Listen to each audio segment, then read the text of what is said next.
কিছু কিছু বাচ্চা এতটা অসভ্য বেয়াদব তৈরি হয় এবং সেটা তার বাবা মায়ের কারণেই হয় এবং বাবা মারা ভাবে এই যে অসভ্যতাটা ভীষণ রকমের স্মার্টনেস।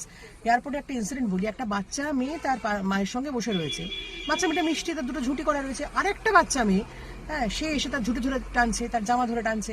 এবার এই বাচ্চাটা বিরক্ত হচ্ছে, তার মাকে বারবার বলছে, এবার তার মাও বলছে তুমি এরকম করো না, বোনের অসুবিধে হচ্ছে। ওই মহিলা বলছে আরে এরা তো ছোট, আপনি আর আমি ঢুকবো না, এদেরকে খেলতে দিন।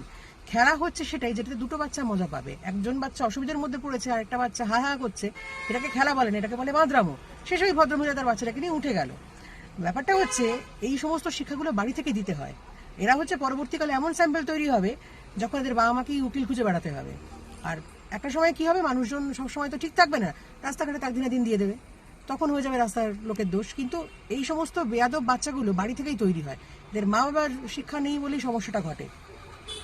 বাড়ি ঠিক করুন, বাচ্চাকে ঠিক মতো মানুষ করুন।